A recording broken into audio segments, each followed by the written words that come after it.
विदुर जी महाराज जब तीर्थ यात्रा करके वापस हस्तिनापुर आए, तब तक संपूर्ण महाभारत युद्ध में कौरव वंश का विनाश, महाराज युधिष्ठिर का चक्रवर्ती सम्राट पद पर विराजमान होना, ये सब हो चुका था। आदर्श महाराज युधिष्ठिर जी बहुत जैसे प्राण आ गए हों ऐसे पूरा परिकर मिला। फिर अंदर महल में गए तो देखा धृतराष्ट्र जी को, तो एकांत की मांग की, कोई हमारे पास नहीं रहे। फिर धृतराष्ट्र जी से कहा, तुम्हें शर्म नहीं आती? तुम श्वान की तरह जीवन व्यतीत करो, अभी तुम्हें वैराग्य नहीं हुआ? बड़े कठोर वचन। ये कटु वचन क्या होते हैं? जाकर वैराग्य प्रज्वलित करते हैं। श्वान जैसा, जैसे टुकड़ा दे दो बस पड़ा रहता है। जिनको तुमने बचपन से नष्ट करने की कोशिश की, उन्हीं पांडवों के दिए हुए टुकड़े से पेट पाल कर अब कौन सा जीवन व्यतीत करना चाहते हो? उठो, अभी चलो हमारे साथ। महाराज धृतराष्ट्र भगवान की कृपा पात्र है, भगवान व्यासदेव जी द्वारा प्रकट है, कोई अज्ञानी नहीं है। युद्ध के पहले भगवान ने अक्रूर जी को भेजा था समझाने के लिए, जाओ धृतराष्ट्र को। तो धृतराष्ट्र को समझाया तो धृतराष्ट्र जी ने क्या उत्तर दिया था? बड़े ज्ञानी महात्मा धृतराष्ट्र जी, कोई साधारण नहीं है, वो लीला पात्र है। उन्होंने कहा, अक्रूर जी तुम बातें जितनी कह रहे हो सब मुझे पता है, मुझे ज्ञात है, मैं जान रहा हूं, पर मेरे हृदय में चमक कर अंतर ध्यान हो जाती है। इसका मतलब श्री कृष्ण कुछ करवाना चाहते हैं। अक्रूर जी मुझे सब ज्ञात है जो आप बोल रहे हो, मेरे हृदय में बातें चमकती हैं और अंतर ध्यान हो जाती है, इसका मतलब श्री कृष्ण कुछ करवाना चाहते हैं। और अक्रूर जी जो श्री कृष्ण करवाना चाहते हैं उसे कोई नहीं रोक सकता। महात्मा है धृतराष्ट्र जी। एकांत में हिमालय की भूमि पर एक पर्णकुटी बनाए और योगाभ्यास कराए। साक्षात मूर्तिमान धर्म है विदुर जी। इधर जब महल में प्रणाम करने के लिए महाराज युधिष्ठिर आए तो देखा ना तो धृतराष्ट्र है, न गांधारी, न विदुर जी। तो बहुत चिंतित, बहुत शोकित, शायद मेरे द्वारा कोई त्रुटि हो गई हो, मेरे सेवा में तो शंका करके वो चले गए हों। इतने में देवर्षि नारद जी आए और उन्होंने कहा, आपको चिंता करने की जरूरत नहीं है, आज के 5वें दिन महाराज धृतराष्ट्र का शरीर भस्म हो जाएगा। पर्णकुटी में जो गार्हपत्य आदि अग्नियां हैं वो अपने आप कुटी को जलाएंगे। कुटी में बैठे हुए धृतराष्ट्र भस्म होंगे और धृतराष्ट्र की देह को जलते देखकर गांधारी उन्हीं के साथ अपने शरीर को भस्म कर देंगी। ऐसा ही हुआ। 5वें दिन महाराज धृतराष्ट्र का शरीर पूरा हुआ। गांधारी जी पति के साथ भस्म हो गई। विदुर जी वहां से तीर्थ यात्रा को चले गए। देवर्षि नारद जी ये बता करके तुम्बुर गंधर्व के साथ स्वर्ग को चले गए। महाराज युधिष्ठिर एकांत में विचार करने लगे, क्या समय आ रहा है, सब नष्ट होता जा रहा है, ये लोगों का स्वभाव कैसे बदल रहा है।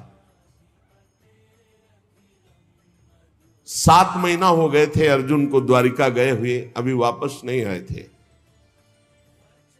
महाराज युधिष्ठिर ऐसे अपशकुन देखने लगे जिससे पता चलने लगा कि विनाश होगा। जिस समय जो ऋतु होनी चाहिए वो ऋतु नहीं, उल्टे समय में ऋतु। जब वर्षा होनी चाहिए तब सूखा, और जब वर्षा नहीं होनी चाहिए तो अपार वर्षा, फसल नष्ट हो जाना, लोगों को बड़ा दुख होना। और देखा कि प्रायः लोग क्रोधी हो रहे हैं, कौड़ी कौड़ी के लिए लोभ करने लगे हैं, झूठ बोलना स्वभाव बन गया है, मित्रता में छल और कपट हो गया है, माता पिता सगे संबंधी पति पत्नी इनमें परस्पर झगड़ा होने लगा है। इसका मतलब है कि विनाश काल उपस्थित हो रहा है। जिसको देखो वो दंभी बनता जा रहा है, पाखंडी बनता जा रहा है, धन की प्रधानता हो गई है। युधिष्ठिर जी बहुत चिंतित हुए। युधिष्ठिर जी ने भीमसेन से कहा कि अर्जुन को हमने द्वारिका इसलिए भेजा था कि वहां जाकर पुण्य श्लोक भगवान श्री कृष्ण क्या करना चाहते हैं इसका पता लगाकर वो हमें बताएं आके। 7 महीने बीत गए, भीमसेन तुम्हारे छोटे भाई गांडीव धनुषधारी अर्जुन अभी तक लौटे नहीं और अपशकुन मुझे बहुत दिखाई दे रहे हैं। क्या वो समय आ गया क्या जिसे मेरा दुर्भाग्य कहते हैं? अर्थात क्या द्वारिकाधीश भगवान श्री कृष्ण अपनी लीला स्मरण कर लिए? क्योंकि मेरा हृदय घबरा रहा है अपने आप। ये संपत्ति, ये राज्य, ये स्त्री, ये प्राण, कुल, संतान, शत्रु पर विजय, सब कुछ श्री कृष्ण कृपा से प्राप्त हुआ है। देखो देखो, वो आकाश में उल्कापात हो रहा है, पृथ्वी कंपायमान हो रही है, मेरे शरीर में भयंकर अपशकुन हो रहे हैं। पक्का कुछ न कुछ ऐसा हुआ है जो सुनने लायक नहीं है। पुरुष की जब बाईं जांग फड़के, आंख, भुजा बार बार फड़के, तो समझ लेना चाहिए कोई विनाशकारी खेल होने वाला है। मेरी बाईं जांग, बाईं आंख, बाईं भुजा बार बार फड़क रही, भारी कोई अनिष्ट सूचना मिलने वाली है। देखो, ये सियारिन उदय होते हुए सूर्य की ओर मुंह करके रो रही है, और ये कुत्ता मेरी ओर देखकर बार बार चिल्ला रहा है, रो रहा है। इसका मतलब कोई अनिष्ट होने वाला है। ये गौ आदि अच्छे जो पशु हैं मुझे बाएं करके जा रहे हैं, गधे आदि बुरे पशु मुझे दाहिने करके जा रहे हैं। मैं जिधर देखता हूं उधर मुझे पशु रोते दिखाई दे रहे हैं। ये उल्लू और ये कौआ, ये कठोर कठोर शब्द बोल रहे हैं, इसका मतलब कुछ विनाश होने वाला है। जब मैं देवताओं की मूर्तियों की तरफ देखता हूं तो मुझे रोती नजर आती हैं। ये बड़े बड़े उत्पात देखकर मेरा हृदय घबरा रहा है। क्या ये पृथ्वी भाग्यहीन हो गई? जिनका सौंदर्य, जिनके चरण कमलों में ध्वजा वज्र अंकुश चिन्ह है, क्या ये पृथ्वी उन चिन्हों से रहित हो गई?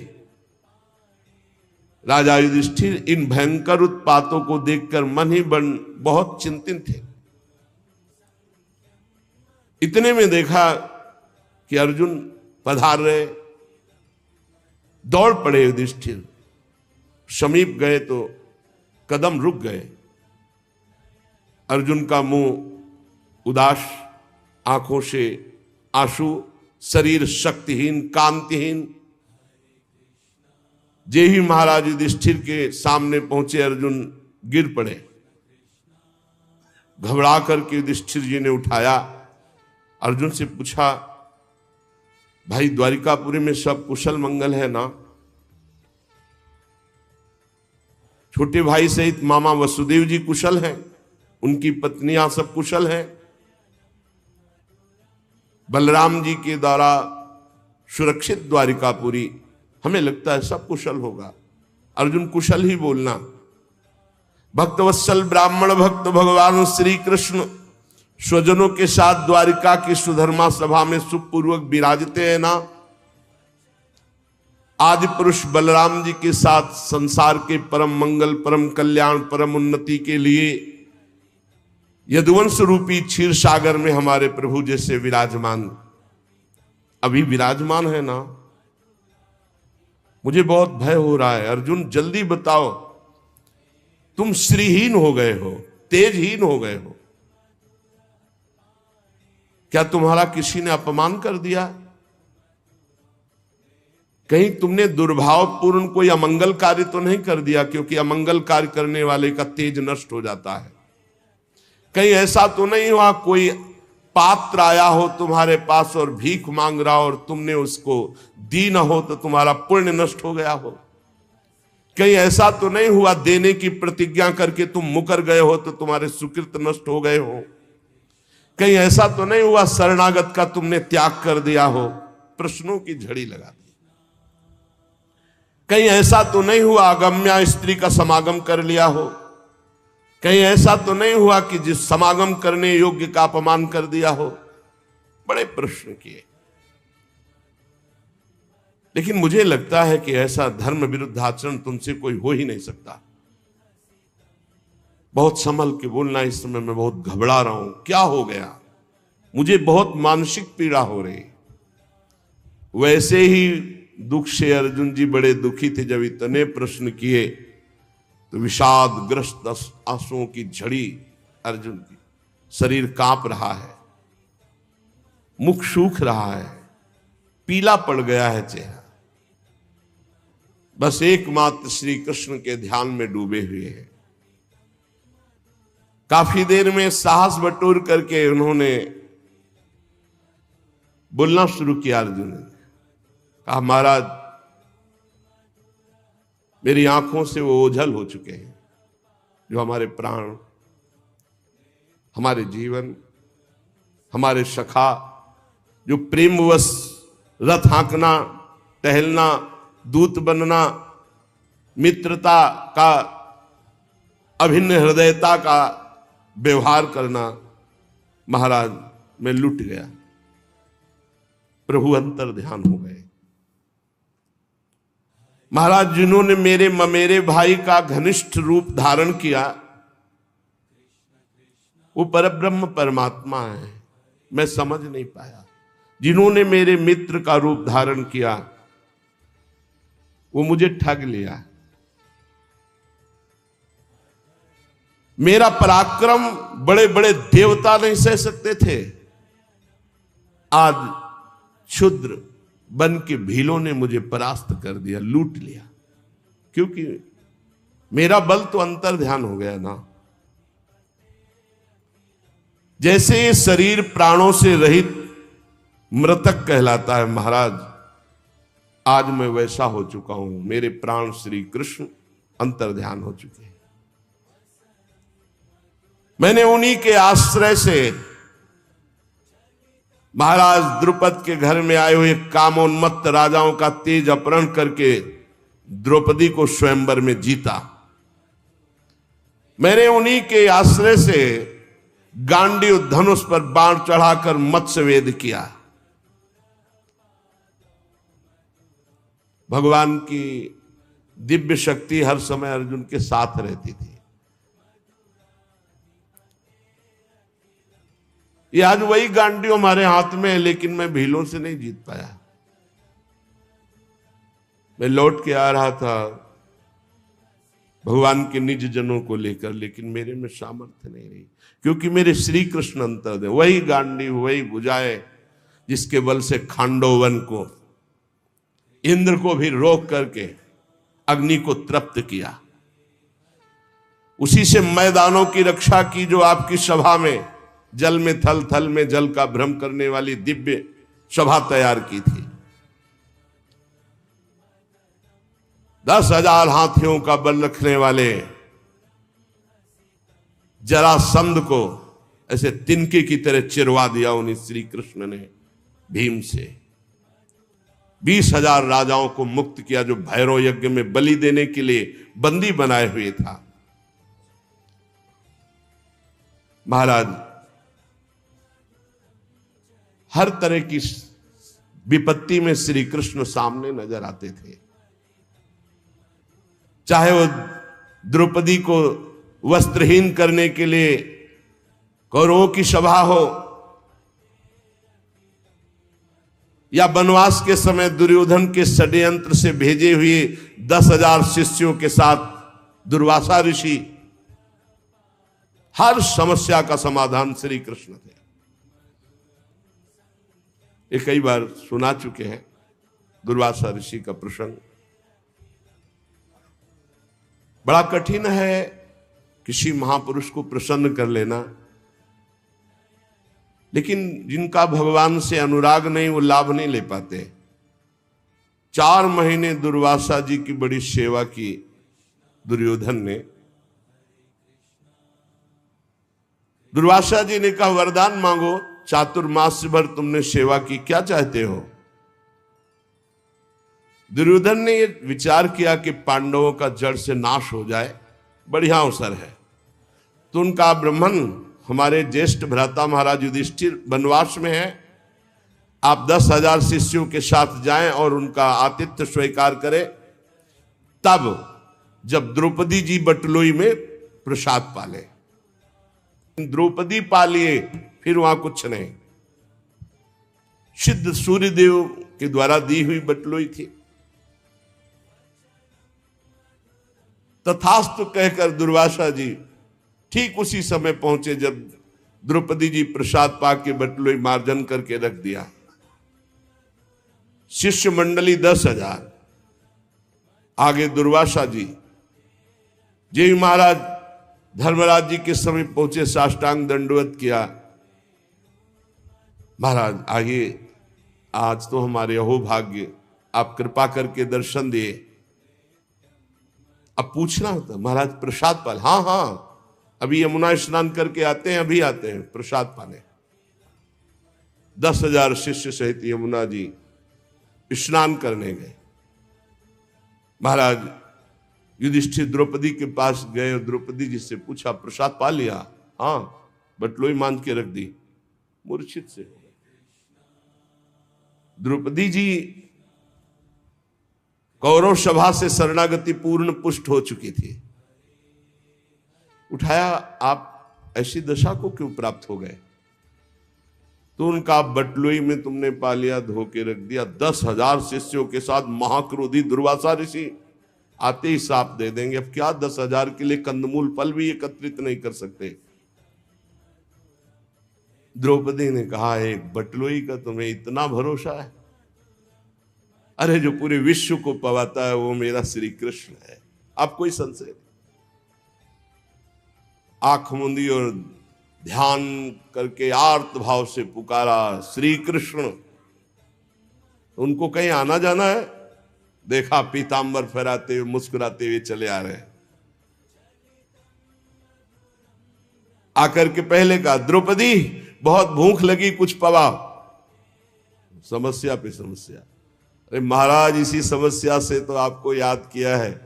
नहीं कृष्ण ने बाद में, बड़ी भूख लगी, कुछ खाने को दो। द्रौपदी ने फिर गदगद कंठ से कहा, प्रभु ऐसे तो मेरे बड़े भाग्य हैं कि आप ऐसे कह रहे, पर प्रभु इस समय कुछ नहीं है, बटलोई मांझ के रख दिया। अच्छा तो जरा बटलोई लाना। ये कर तुम अकर तुम अन्यथा कर तुम सर्व समर्थ भगवान का प्रताप देखो। कोई साधारण स्त्री भी जूठा पात्र थोड़ी धो के रखे कि दो रख दिया, उसमें सीख जरा भी शीत लगा हुआ है। फिर ये तो पतिव्रता है, देवी है, ये कोई स्त्री से प्रकट है क्या? द्रौपदी यज्ञ से प्रकट है। दूसरी बात, जब भगवान सूर्य ने कह दिया कि द्रौपदी के पाले के बाद कुछ नहीं बचेगा, तो कुछ नहीं बचेगा।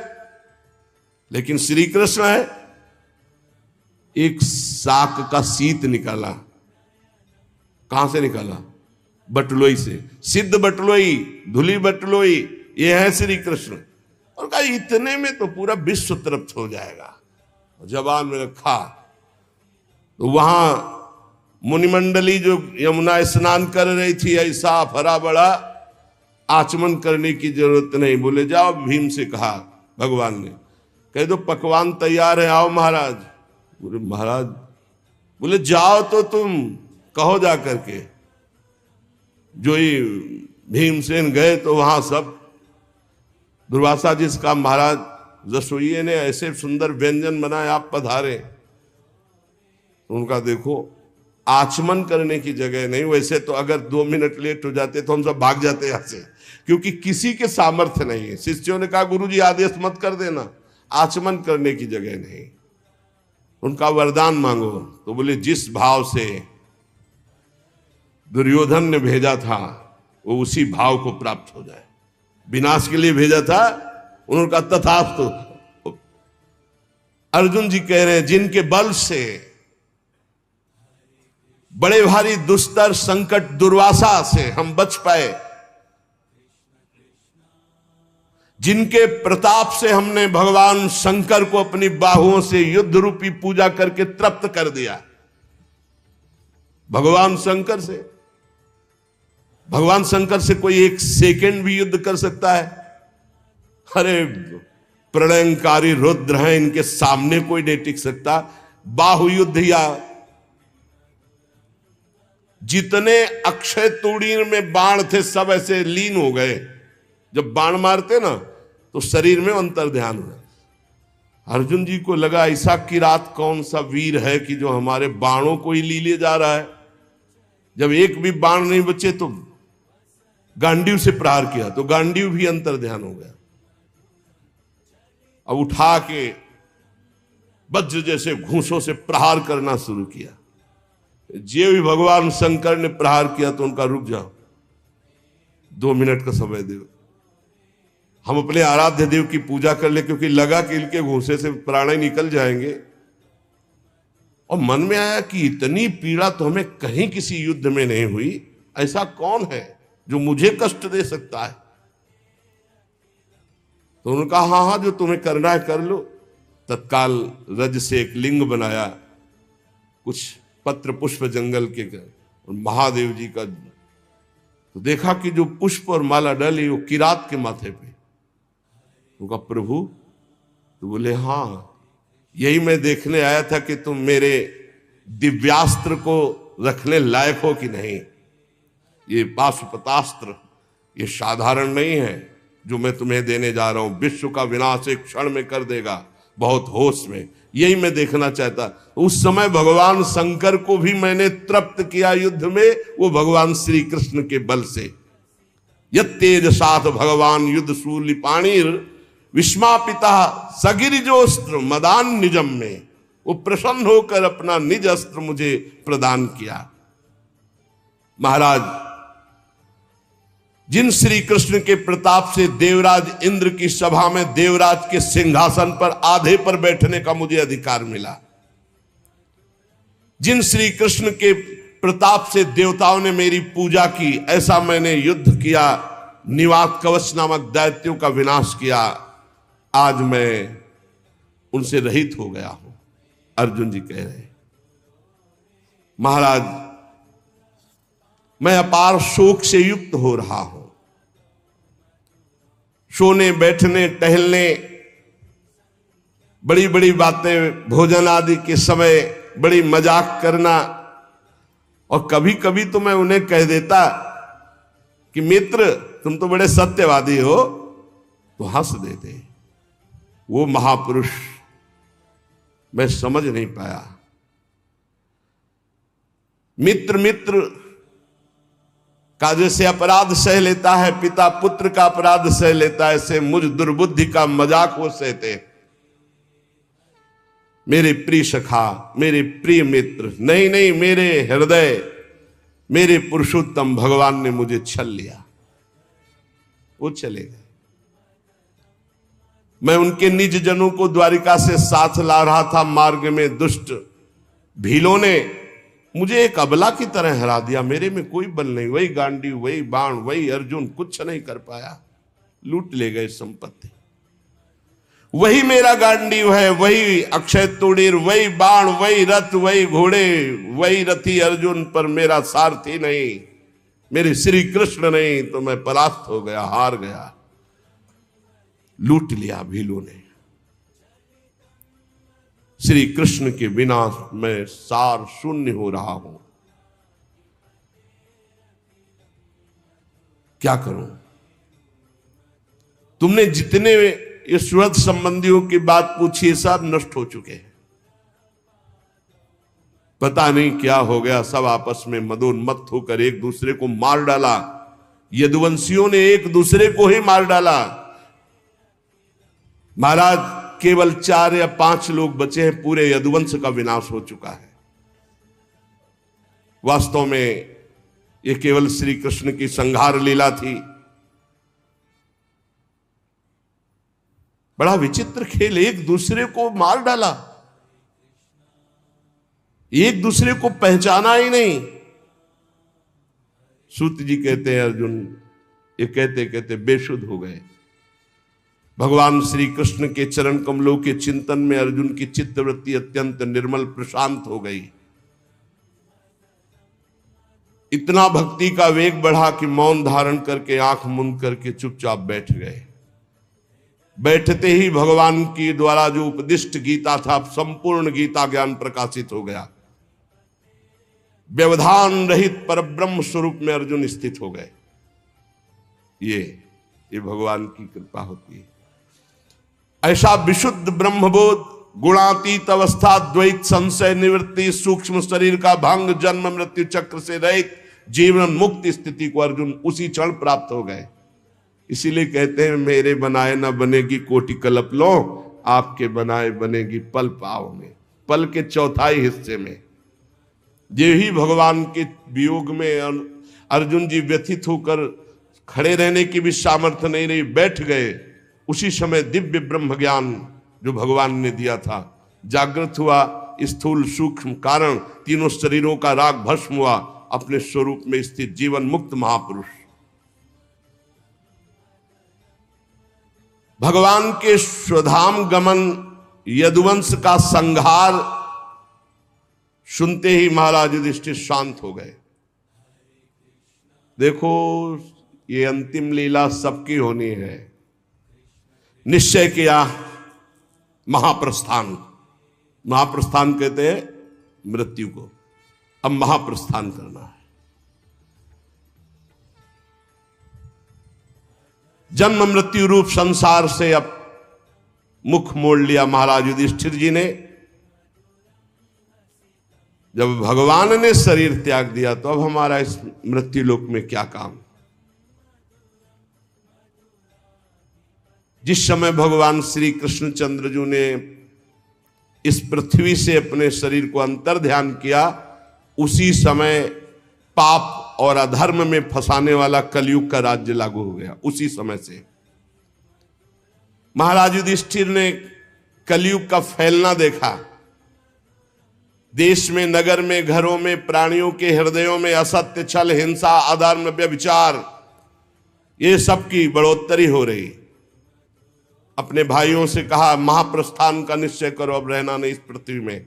बड़ा मंगल रूप होगा कलयुग का। विनयी पौत्र महाराज परीक्षित, जो अब कुछ सयाने हो चुके थे, गुणों में महाराज युधिष्ठिर के समान थे, समुद्र से घिरी हुई पृथ्वी के सम्राट पद पर हस्तिनापुर में महाराज परीक्षित का अभिषेक किया। और यहां मथुरा में शूरसेनाधिपति के रूप में अनिरुद्ध के पुत्र वज्र जी का अभिषेक किया। इसके बाद युधिष्ठिर जी ने प्राजापति यज्ञ करके आह्वानी अग्नियों को अपने में लीन किया और जड़वत होकर जैसे पागल बाल खोल लिए, सब वस्त्राभूषण उतार दिए, एक चीर वस्त्र लंगोटी धारण किया, भावना से वाणी को मन में, मन को प्राण में, प्राण को अपान में, अपान को उसकी क्रिया मृत्यु में, मृत्यु को पंचभूत शरीर में लीन कर दिया।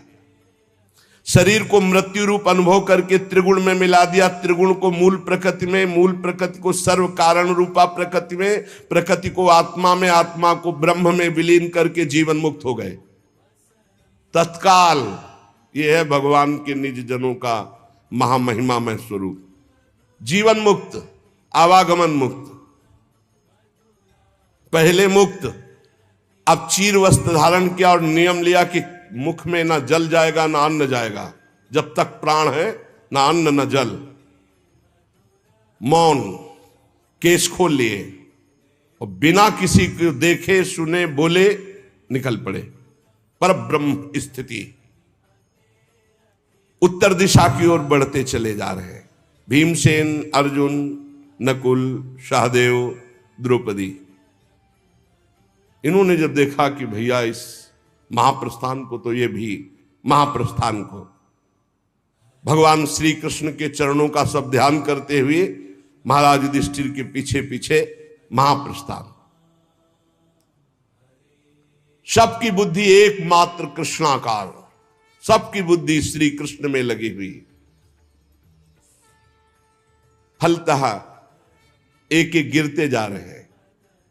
भीमसेन बताते जा रहे हैं, द्रौपदी गिरी, नकुल, सहदेव हिमालय में, एक बार भी पीछे मुड़कर नहीं देखा। अर्जुन गिरे, भीमसेन में अकेले महाराज, सीधे विमान आया था महाराज युधिष्ठिर जी के लिए, और ये शरीर छोड़कर दिव्य लोक को पहले ही प्राप्त हो गए। भगवान के प्यारे भक्त पांडवों के महाप्रयाण की इस पवित्र मंगलमयी कथा को जो पुरुष सुनता है वो निश्चय ही निष्पाप होकर मोक्ष को, भगवत धाम को प्राप्त होता है।